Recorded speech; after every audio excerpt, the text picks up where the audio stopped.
ए पूर्णमासी के मुखवाली गिर जाए।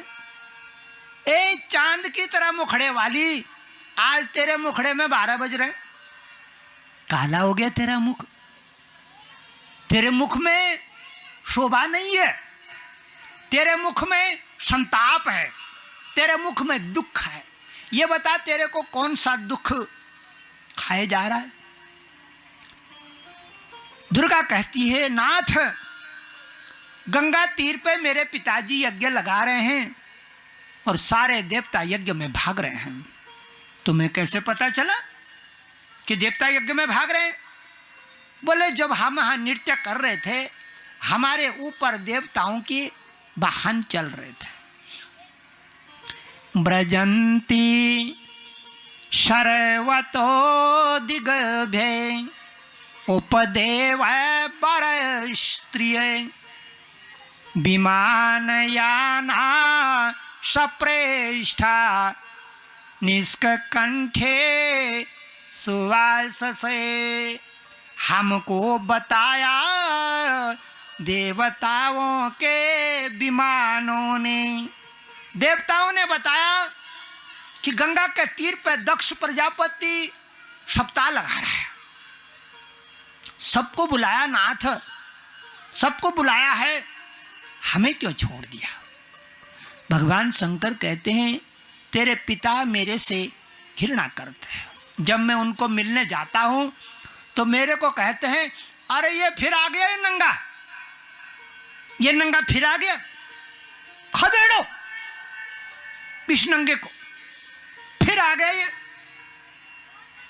ब्रह्मा जी के कहने से मैंने कन्यादान करा था, लेकिन मेरे को मालूम नहीं था कि ये दुर्गुणी है, ये निर्गुणी है, ये भूतों प्रेतों के संग में मशान घाट में निवास करता है। इसके अंदर सुगंध कम, दुर्गंध ज्यादा है। कौन कहता था? दक्ष। मैं इसको अपने यज्ञ में, अपने यज्ञ को अपवित्र थोड़ी करूंगा। ये आएगा, सारे मशान को जगा के ले आएगा, तुर्री बजा बजा के सत्यानाश कर देगा मेरा यज्ञ का। मेरा यज्ञ विष्णु बैठेगा, मेरा यज्ञ में ब्रह्मा बैठेंगे और सामने चौकी पधराऊंगा नारायण की। नारायणं नमस्कृत्यं नरम चैव नरोत्तमं। नारायण श्रेष्ठ देवता है, पीला कपड़ा पहनता है, उसका मैं पूजन करूंगा, दक्ष ने कहा था। और ब्रह्मा जी मंत्र बोलेंगे। ये मशान का देवता, ये दुर्बुद्धि, ये दुर्गुणी, ये गुणी गुणहीन, इसको मैं अपने यज्ञ में स्थान नहीं दूंगा। बुलाने की तो बात छोड़ो, इसको मैं एक सुपारी तक दान नहीं करूंगा। दक्ष ने कहा था, एक सुपारी तक।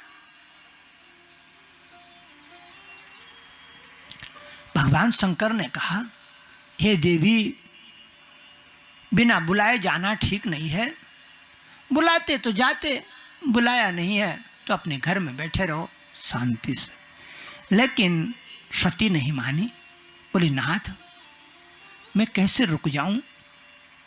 मेरे बचपन की सखियां, मेरी बहनें यज्ञ में गीत गाएंगी, ढोल बजा करके गीत गावेंगी यज्ञ में, रात में कीर्तन करेंगी और ढोलक बजा बजा कर नाचेंगी। मैं मन की आंखों से देख के दुखी हो जाऊंगी, देखूंगी उनको अपनी मन की आंखों से, दुखी हो जाऊंगी।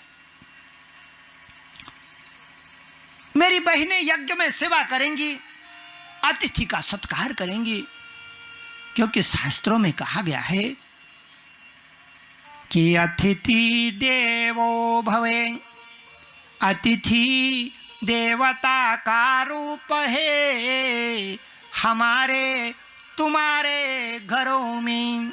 बहनों, देवता तो न भी आए आपके घर में, लेकिन अतिथि आते हैं, उनका सम्मान होना चाहिए। अतिथि की छाती में बैठ करके आपके पितर आते हैं, आपके पूर्वज आते हैं, आपके देवता आते हैं, इसलिए उनका तिरस्कार नहीं, सत्कार होना चाहिए।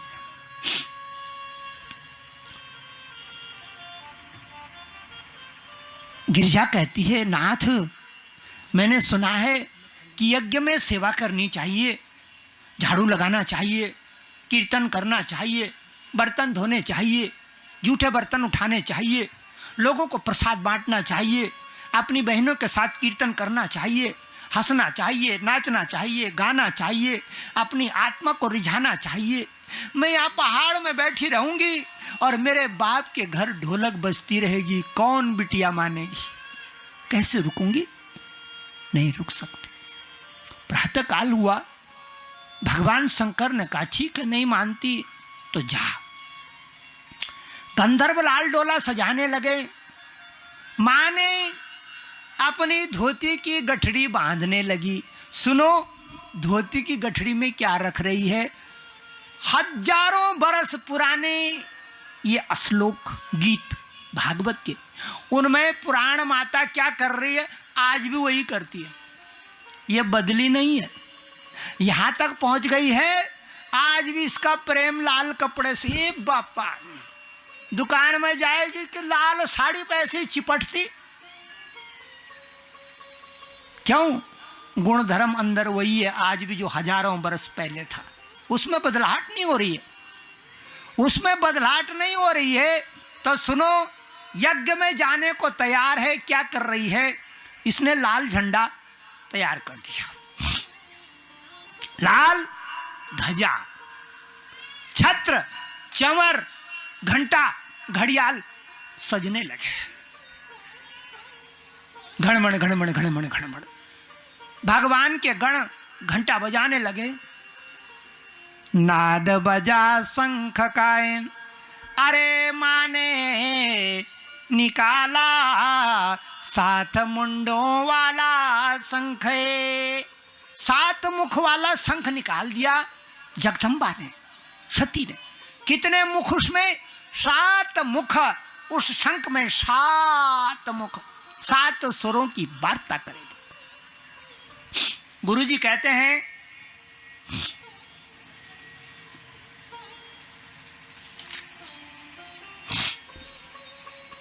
मैत्रेया उवाच ताम शारिकाए कंदोके दर्पणाम्बुजे। अरे हमारी बुढ़ी अम्मा के हाल तो देखो, धोती में दर्पण रख रही है।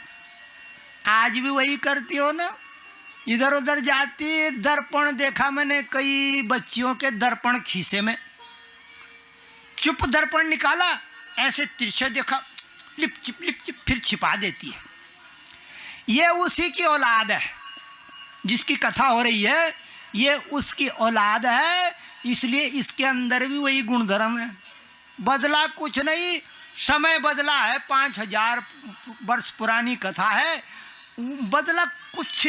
मेरी बहनों, इस संसार में कुछ नहीं बदलता, पेड़ वही, पौधे वही, खेत वही, खलियान वही, खाली रूप रंग बदल जाता है। रूप रंग न्यारा न्यारा न्यारा। अब सुनो क्या हो रहा है। ताम सारी खाए कंदो के दर्पणाम बुझे। दर्पण कहते हैं शीशे के, दर्पणाम बुझे। दर्पण को धोती में सजाने लगी, धोती में बांधने लगी दर्पण को। यज्ञ में जाना है, मुखड़ा बदलने न पाए मुखड़े की रंगत। शादी ब्याह में जाना है तो आजकल की तो हमारी बच्चियां 2-3 हजार रुपए वो ब्यूटी पार्लर वाले को दे देती, खाल उतरवा देती है 2 घंटे तक। एक जगह में गया, बारात बैठ भी गई, टीका भी हो गया। मैंने पूछा, बिमला वो छोटी कहाँ है? भाईजी ब्यूटी पार्लर गई। अरे वो 6 घंटा हो गया उसको, सवेरे गई थी वो, अभी तक। बारात तो आ भी गई, दूल्हा और दूल्हे के यार बेचारे नाच रहे, उन्हें पता ही नहीं दुल्हन यहाँ है नहीं, वो तो ब्यूटी पार्लर गई थी सवेरे, अभी तक नहीं आई। अभी तक, ये सच्ची घटना है, झूठ मत समझना। मैंने पूछा बिमला कहाँ है छोटी? हाँ भाई जी ब्यूटी पार्लर। अच्छा, जब 1 घंटा होगा तब आ रहे हैं वो 4-5 झर फर, और घाघरा यहां से वो पेड़ तक। ये बापा, मैंने कहा अगर ठोकर लग गई ना बिटिया, ठोकर अगर लग गई ना इस घाघरे में। उसकी बगल वाली कह रही गुरुदेव 16,000 का है। अच्छा 16,000 का, तभी यहां से लेकर वहां तक। तो ये सब बिटिया जो है इसी की औलाद है, इस बदलती नहीं है। ताहम सारी का कंदो के दर्पणाम बुझे श्वेतात पतरे। छत्र चंवर ले जाती हो ना मंदिर में, चांदी का छतर, कोई सोने का भी ले जा लेता है, वो तो अपनी ताकत की बात है। श्वेतात पतरे व्यंजन स्त्रीगादिभिः गीतायान है दुंदुबी शंखा वेणुबिल। शंख इसने धोती में रखा, वेणु कहते हैं बंसरी के लिए, धोती में रखा।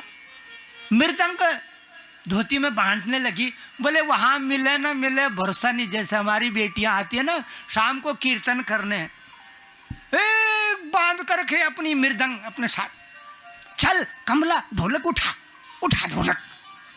भरोसा नहीं वहां कुछ मिल भी जाए, इसलिए अपना साजो सामान इकट्ठा।